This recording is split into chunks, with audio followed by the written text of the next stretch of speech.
주시는 말씀 신약성경 베드로후서 2장 1절부터 3절까지 말씀입니다.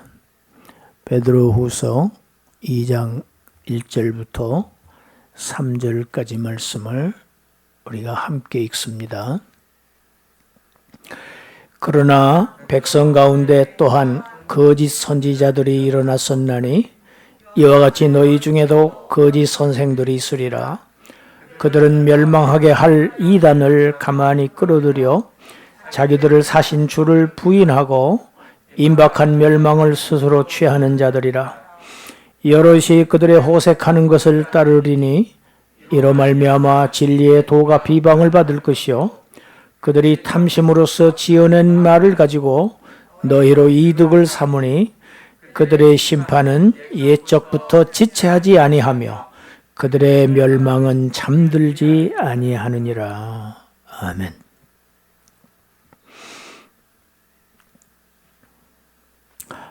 하나님은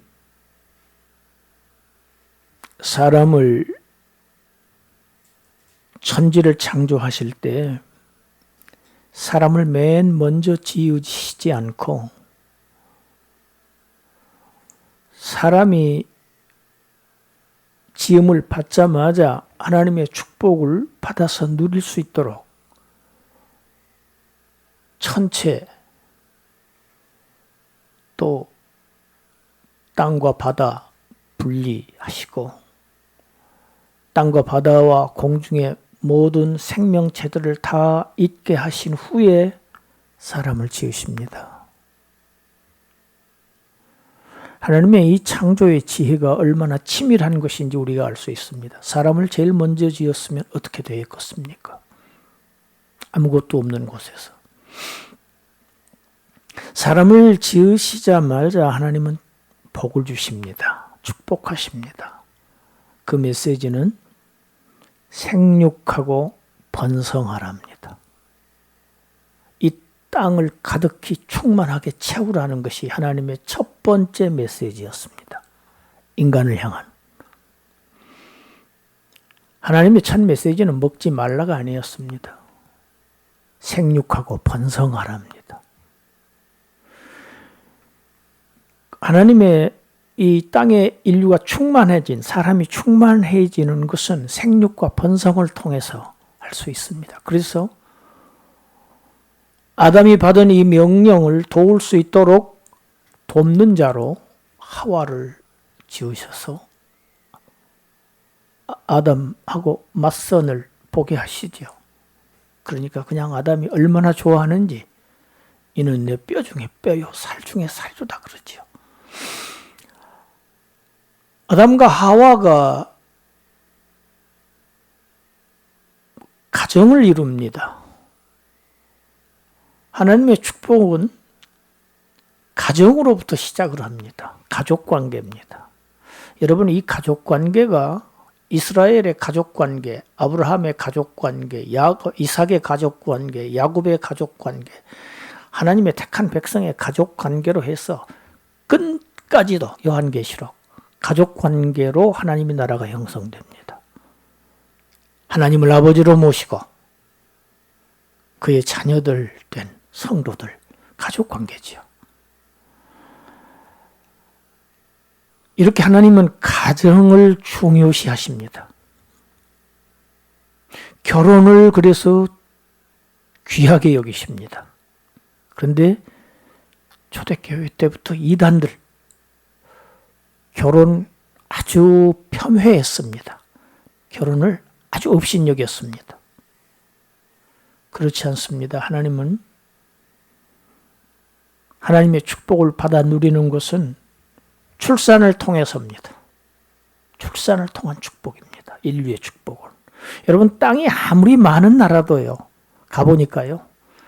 사람 수가 적으면요. 강국이 되지를 못해요. 제가 자주 가본 건 아니고 딱 한 번 캐나다를 가보았습니다. 땅이 얼마나 넓은지. 그런데 인구가 형편없이 적어요. 그 복이 되지 않아요. 공기는 좋습니다. 공기는 좋아요. 사람이 적으면 공기는 좋은데 어느 정도 인구가 되어야 부강합니다. 하나님이 구조를 그렇게 하셨어요.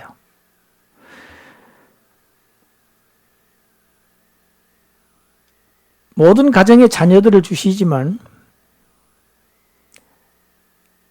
하나님을 믿는 가정에서 내가 태어났다. 이건 실로 놀라운 축복입니다. 여러분, 우리 출생이 포기해야 돼요. 만약에 우리가 공산주의 국가에서 태어났다고 생각해 보세요. 이북에서 태어났다고 생각해 보세요. 일생을 비참하게 울면서 살게 될 것입니다. 치욕 속에서 살게 될 것입니다. 그런데 이 조금 위에 가면 그런 곳이 있는데 그 산 아래 여기서 아마 2시간이나 걸릴까요? 2시간도 안 걸릴 겁니다. 그 아래서 나게 하셔서 그것도 이 남한 땅에서 자유 대한민국에서 태어나게 하신 것만도 감사하지만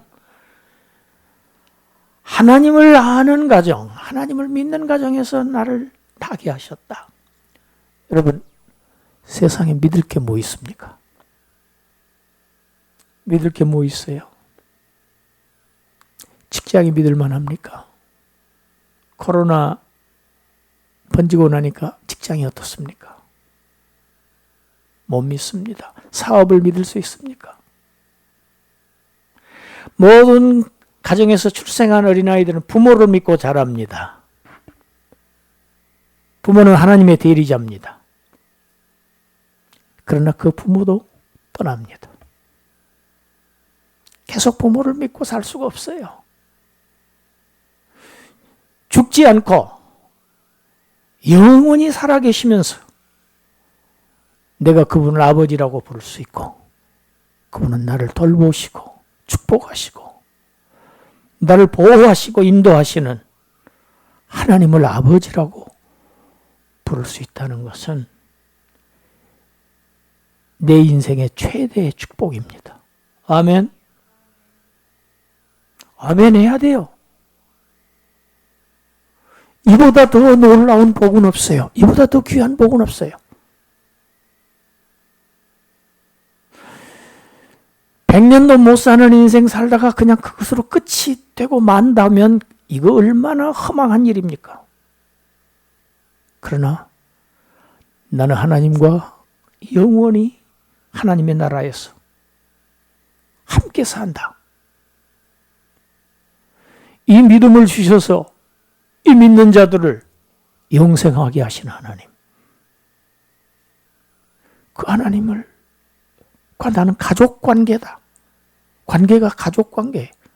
자녀다 나는. 이건 이 세상에서 살아갈 때 힘든 일, 어려운 일, 고난의 길을 만날지라도 그걸 박차고 넘어설 수 있는 힘이 됩니다. 자원이 됩니다. 능력이 됩니다. 든든한 거예요.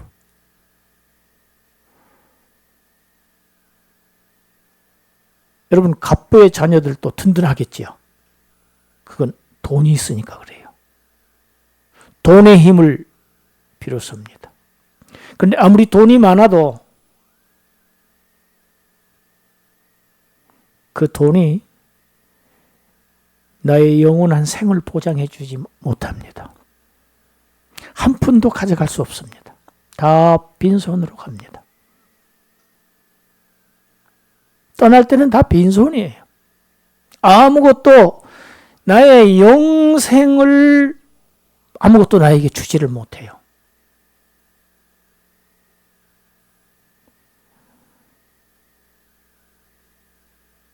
나는 하나님의 나라를 주시기로 약속받은 자로 살아간다는 사실. 이것보다 놀라운 축복은 없어요. 이것보다 감사한 것은 없어요. 그래서 그리스도인의 삶의 생애가 현상이 눈앞의 현실이 어떠할지라도 항상 감사하고 기뻐하고 찬양하는 것이 그리스도의 생이에요.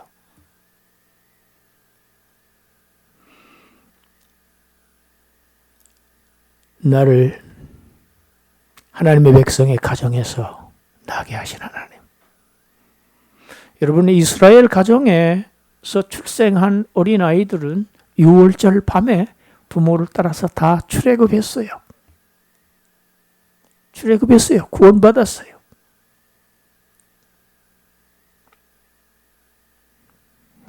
오늘 어린이 주일, 다음 어버이 주일, 가정의 달입니다. 우리 가정을 하나님께서 축복해 주시고 지켜주시고 우리 가정을 통해서 하나님이 기뻐하시고 영광 받으실 수 있도록 영광을 돌리는 가정을 만드는데 온 구성원들이 힘쓰고 애써야 합니다. 교회도 가정입니다. 가정입니다. 하나님을 한 아버지를 모시고 사는 가족들입니다. 자, 오늘 본문 말씀 베드로후서 2장 1절부터 3절 말씀 봅니다. 하나님은 사람을 통해서 하나님의 일을 해나가십니다. 하나님은 사람을 통해서 자기의 일을 해나가시는데 여러분, 사람은 무지하고 무능하기 짝이 없지요. 하나님은 전지전능하신 분입니다. 무지하고 무능하고 연약한 한계가 있을 수밖에 없는 인생이 어떻게 전지전능하신 하나님의 일을 할 수 있겠습니까? 못합니다. 그러나 할 수 있습니다.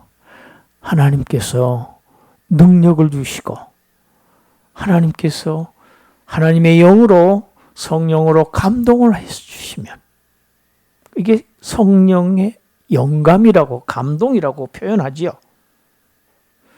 여러분, 하나님의 일을 사람에게만 맡겨놓으시면 하나님의 일은 잘 될 수가 없지요. 하나님의 계시가 그대로 나타날 수가 없습니다. 그래서 하나님은 간섭하십니다. 그 간섭을 성령의 감동하심이라고 그래요. 하나님의 일을 할 수 있게 죄로부터 죄를 방어해 주시고 보호해 주시고 능력을 주시고 지혜를 주시는 겁니다. 그렇게 해서 성경을 기록하게 하셨습니다. 성령의 감동하심을 입은 사람들이 하나님께서 밖에로부터 받아서 말하는 것이다. 선지자들이지요. 선지자들을 통해서 성경을 기록하게 하셨습니다. 하나님의 일을 하셨습니다. 아주 중요한 일이죠. 그러나 이스라엘의 역사를 보면 이렇게 하나님께 잘 쓰임받은 참 선지자들만 있었던 것은 아닙니다. 거짓 선지자들이 활개를 쳤습니다. 그 시대에도. 많이 있었습니다. 이스라엘의 거짓 선지자들이 많이 일어났었듯이 교회의 초기 시대, 지금 베드로가 사역을 하던 이 초기 시대에도 수많은 거짓 선생들이 일어났습니다. 여러분, 진짜가 있으면 반드시 가짜는 있기 마련입니다. 참이 있으면 거짓이 있습니다. 여러분, 오늘날도 그렇습니다. 거짓 교리를 가르치는 이단들이 정말 많습니다. 유사품도 많습니다. 사이비도 많습니다. 정말 가짜가 진짜보다 더 진짜 같은 요즘입니다. 그래서 많은 신도들이, 교인들이 이단으로 빠져나가고 있습니다. 하나님은 아담에게 이 선악과 이거 하나만큼은 따먹지 말라 하셨어요. 동산 안에 있는 모든 것 너 마음대로 따먹고 따먹든지 말든지 너 알아서 해라 였어요. 다 주셨어요. 딱 하나만 금지령이 내린 나무. 선악을 알게 하는 나무. 여러분, 선악을 옳게 분별할 수 있는 것은 하나님의 지혜입니다. 인간에게는 그런 지혜 없습니다. 그건 하나님의 소유입니다. 그건 많은 손대지 말라는 거예요. 그건 하나님과 창조주와 피조물의 간격이죠. 거리죠. 구별이죠. 구분입니다. 그 말씀을 순종하는 것이 참된 신앙이었어요. 하나님을 믿는 거였어요. 하나님을 의지하는 거예요. 따르는 거, 순종이죠. 만약에 먹는 날에는 반드시 죽으리라. 이건 먹을 수도 있다는 먹을 수도 있다는 암시가 들어있지요. 하나님의 명령에도 불구하고 먹을 수 있는 자유까지도 하나님은 주셨습니다. 왜? 자기의 형상들이기 때문에. 하나님이 하나님이신 것은 그의 자유 때문입니다. 하나님은 참 자유자시죠.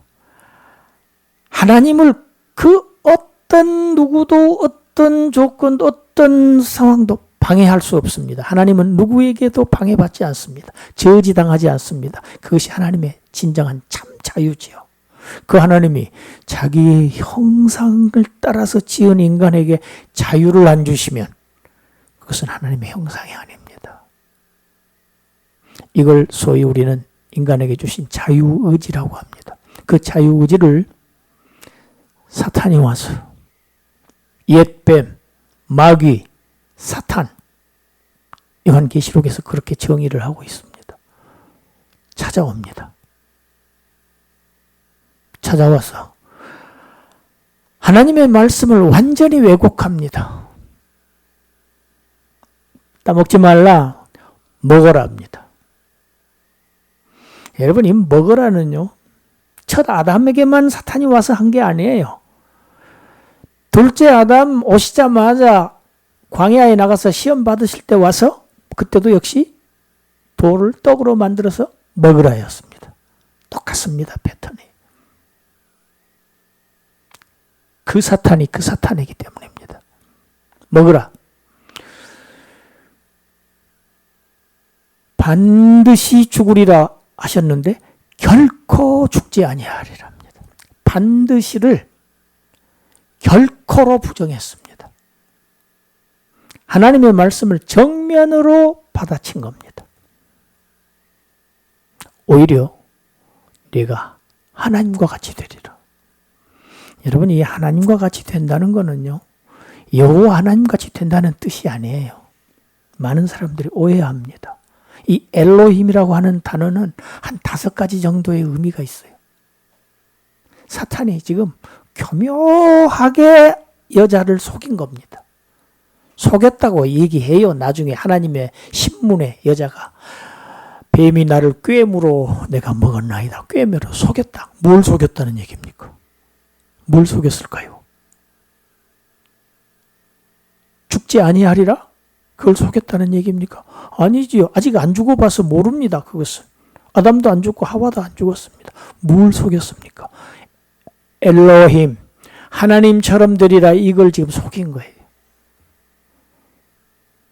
여러분, 이 엘로힘이라고 하는 단어는 일반적으로는 엘로아라고 하는 신의 복수형입니다. 그러니까 신들입니다. 신들.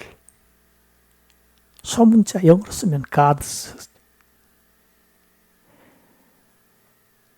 그리고 우리가 아는 여호와 하나님. 그러니까 신들 그러면 복수형이죠. 당연히 히브리어 문법상 주어가 복수면은 뒤에 나오는 동사나 형용사 모든 단어들이 성과 수를 일치시킵니다. 복수해야 합니다. 그런데 여호와 하나님도 복수형입니다. 엘로힘이. 복수형인데 이걸 장엄복수라고 그래요. 아주 위대하고 장엄하신 분에게만 존엄을 드리는 복수라고 그러는데 복수인데도 단수 취급을 합니다. 그래서 하나님이라고 하는 단어를 쓸 때는 여호와 엘로힘은 복수이지만 그 뒤에 나온 문구들은 다 단수를 써요. 그런데 창세기 3장 5절에서 사탄이 속였던 하나님처럼 되리라 하는 것은 뒤에가 복수예요. 복수. 그러니까 여호와 하나님이 아니라는 얘기입니다. 그 다음에 또 무슨 뜻이냐면 천사들을 엘로힘이라고 합니다. 천상의 무리들이죠. 하나님을 수정들던 무리들. 천사들도 엘로힘이라고 해요.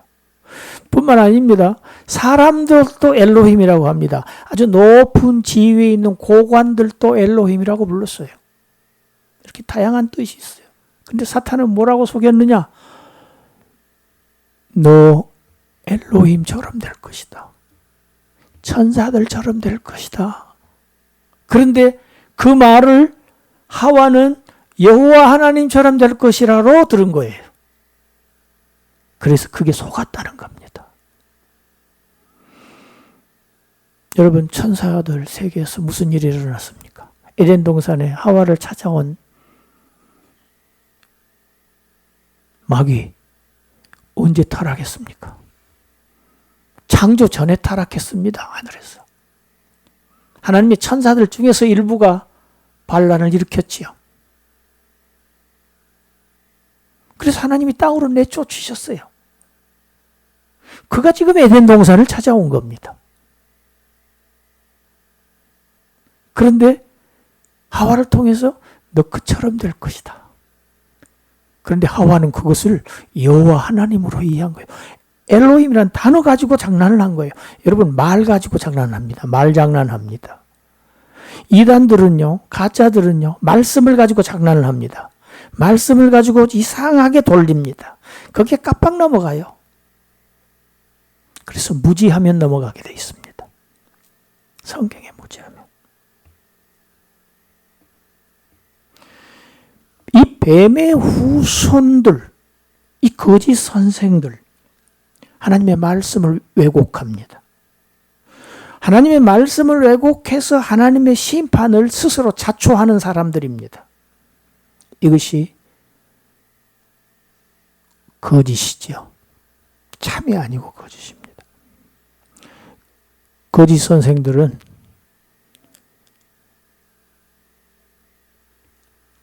자신들은 우리가 스스로 나를 구원하신 주님을 열심히 섬기고 있다. 이렇게 주장합니다. 그렇지만 사실은 자신들이 가만히 끌어들인 그런 이단으로 말미암아 그리스도를 부인하는 자들입니다. 그래서 스스로 멸망을 향해서 나아가고 있는 그런 거짓 선생들을 지금 사도 베드로가 경고하고 있습니다. 주의해라. 여러분, 이 경고는 우리가 이 땅에 사는 동안 주님 오시는 날까지 이어집니다. 왜? 점점 더 많아질 것입니다. 많아진다고 되어 있습니다. 오늘 본문이 이 거짓 선생들의 공통된 특징 두 가지를 얘기하고 있습니다. 첫째는 생활이 방탕하다는 것입니다. 방탕한 생활입니다. 이것 때문에 복음이 회방을 받습니다. 두 번째는 이 사람들의 목표는 복음이 아니고 돈입니다. 돈이 목표라는 겁니다. 탐심입니다. 탐욕. 신자들을 이용해서 자신의 돈벌이 수단으로 이용한다는 것입니다. 성경을 보면 복음의 사역자들은 복음을 가르치는 그 사역으로 말미암아서 자신의 생계를 끌 수 있도록 허락되어 있습니다. 허락되어 있어요. 우리 디모데전서 5장 17절 18절 함께 읽습니다. 잘 다스리는 장로들은 배나 존경할 자로 알되 말씀과 가르침에 수고하는 이들에게는 더욱 그리할 것이니라. 성경에 일렀으되 곡식을 밟아 떠는 소의 입에 망을 씌우지 말라 하였고 또 일꾼이 그 싹을 받는 것이 마땅하다 하였느니라. 하나님의 사역자들은 생계를 꾸려갈 수 있는 권한을 주셨어요. 하나님이. 이스라엘 백성들 중에서도 레위 지파는 산업이 없죠. 땅을 배분받지 못했지만 다른 지파들의 11조가 다 그들에게 갔어요. 11조를. 그렇지만 복음의 사역을 금전적인 이익을 위한 수단으로 삼거나 자신의 부를 위해서 신도들을 이용하는 것을 성경은 철저하게 금하고 있습니다. 같은 성경 디모데전서 우리 6장 9절 10절 함께 읽습니다. 부하려 하는 자들은 시험과 올무와 여러 가지 어리석고 해로운 욕심에 떨어지나니 곧 사람으로 파멸과 멸망에 빠지게 하는 것이라. 돈을 사랑함이 일만 악의 뿌리가 되나니 이것을 탐내는 자들은 미혹을 받아 믿음에서 떠나 많은 근심으로써 자기를 찔렀도다.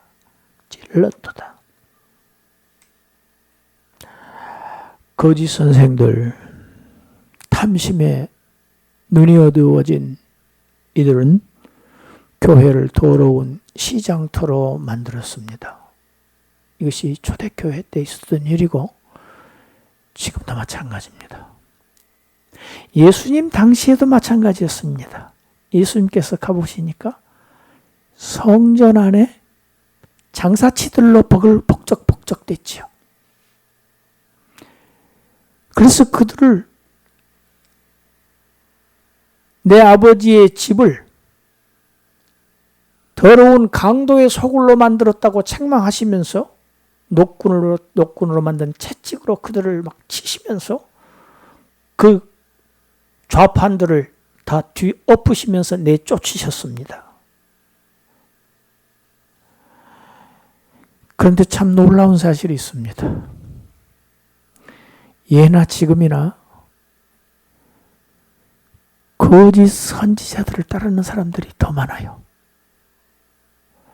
거짓 선생들을 따르는 사람들이 더 많아요. 그들의 활동들이 더 성공적이라는 사실이 정말 놀랍습니다. 가짜가 더 매력적으로 보이는 세상입니다. 여러분, 오늘날도 이단들은 다 성업 중입니다. 북적북적해요. 거기 가보면요, 정말 세상 지식으로 꽉 들어찬 사람들이 또 그렇게 많아요. 참 놀랍죠. 저렇게 엉터리 같은 교리를 저런 사람들이 어떻게 받아들이나 의심스러울 정도의 지식인들로 굉장히 많아요. 여러분, 이것이 무엇을 말할까요? 오늘 2절 본문 보면 여럿이 그렇게 시작하지요. 많은 사람들이 그들을 따를 것을 성경이 말하고 있습니다. 여러분, 세상 끝 주님이 오실 때 이 세상에 어떤 징조가 있겠습니까? 하고 제자들이 물어요. 예수님께서 마태복음 24장에 종말론을 강의를 하십니다. 마태복음 24장 예수님께 24장 3절부터 5절까지 우리 읽어봅시다. 뭐라고 하셨는지. 예수께서 감람산 위에 앉으셨을 때 제자들이 조용히 와서 이르되 우리에게 이르소서 어느 때에 이런 일이 있겠사오며 또 주의 임하심과 세상 끝에는 무슨 징조가 있사오리까? 예수께서 대답하여 이르시되 너희가 사람의 미혹을 받지 않도록 주의하라. 많은 사람이 내 이름으로 와서 이르되 나는 그리스도라 하여 많은 사람을 미혹하라. 많은 사람이 내 이름으로 와서 복음 사역자로 온다 그 말입니다. 복음을 전한다고 온다고 말입니다. 내 이름으로 와서 많은 사람이 오고 많은 사람을 미혹하리라. 오늘날 왜 저렇게 이단들이 성업 중인지 예수님께서 이미 말씀하셨어요. 종말의 징조를 수없이 말씀하십니다. 민족이 민족을 대해서 자꾸 전쟁하겠고 처처에 기근과 지진 이런 천체에 대해 격변이 있을 것이다. 그런데 그 순위는 후순위고요. 제1순위가 종말의 1순위가 가짜들이 와서 미혹한다. 유혹할 것이다. 비진리를 진리로 가장해서 너희들에게 전해서 많은 사람들이 거기에 넘어간다. 이게 첫 번째 징조입니다.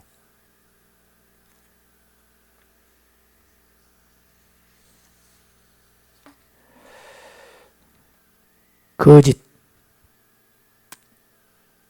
말을 가지고 여러분 에덴 동산에서부터 거짓, 그래서 거짓의 아비라고 예수님께서 요한복음 8장에서 그랬어요. 너희 아비의 일을 너희도 하는도다. 누구를 향해서 하십니까? 바리새인들을 향해서. 하나님을 믿는다고 하는 바리새인들을 향해서 너희 아비가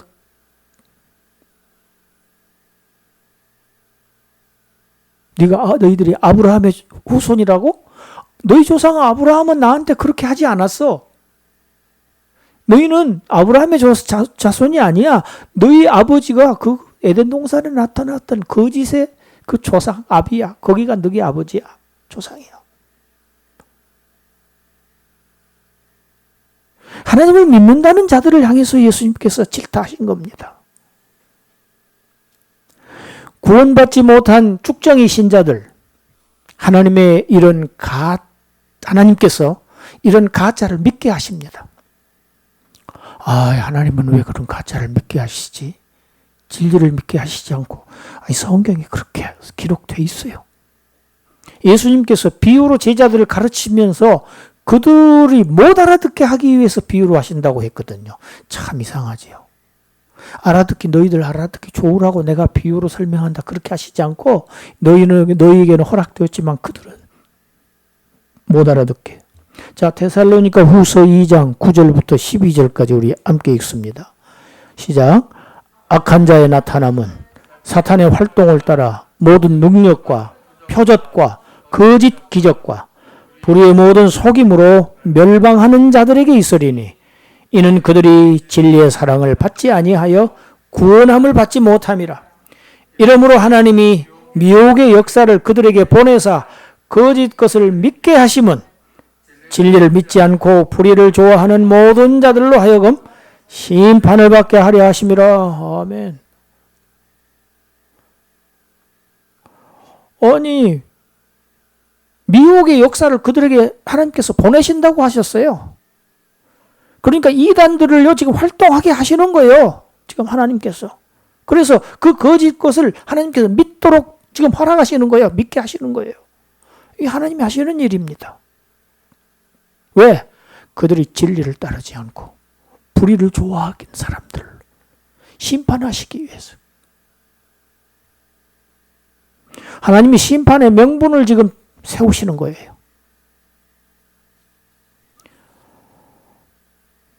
창세전부터 영혼 속에서 예수 그리스도 안에서 하나님의 택하심을 받은 자들, 예수 그리스도를 믿게 하시기 위해서 믿음을 허락하셔서 구원을 예정하셨던 사람들, 그 사람들이 믿습니다.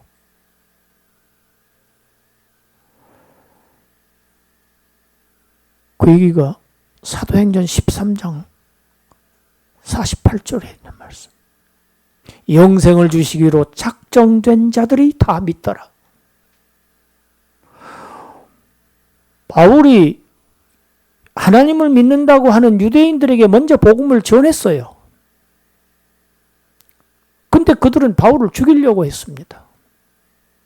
왜? 예수가 도대체 누구냐? 유일신 하나님이신데 하나님은 한 분밖에 안 계시는데 왜 또 다른 신을 이건 신성모독이다. 여러분, 유대인들이 예수 그리스도를 영접하지 못한 이유는 그들의 유일신 사상 때문이었습니다. 유일신 사상에 대한 오해였어요. 유일신이라는 것은 숫자적인 개념이 아니에요.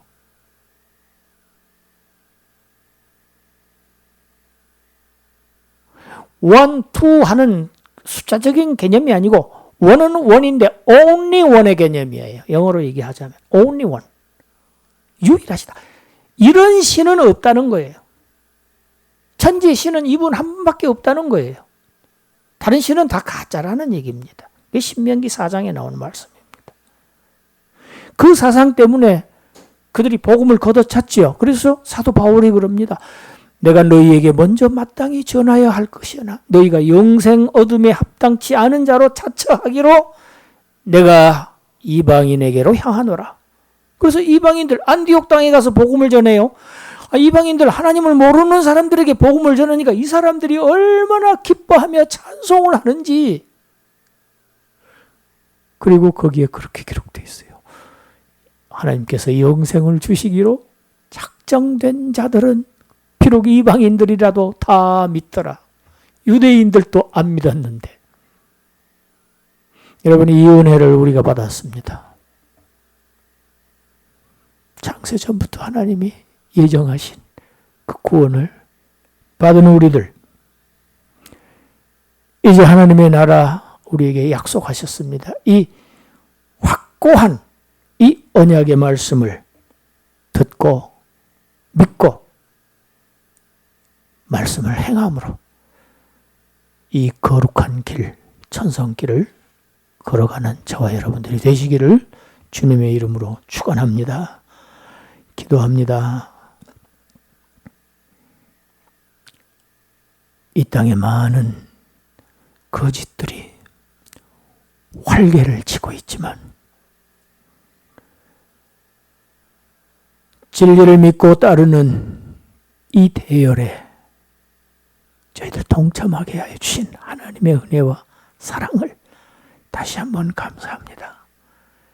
이 은혜와 사랑을 받은 자들로서 이 길 탈선하지 아니하고 이탈하지 아니하고 중도에 포기하지 아니하고 끝까지 바른 길 완주하여서 마지막 길에 우리를 구원하신 주님을 상봉하는, 기쁨으로 상봉하는 그러한 기쁨을 우리 모두에게 허락하여 주시옵소서.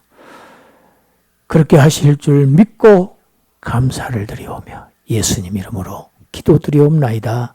아멘. 자리에서 일어나서 267장 찬송 드리면서 봉헌합니다.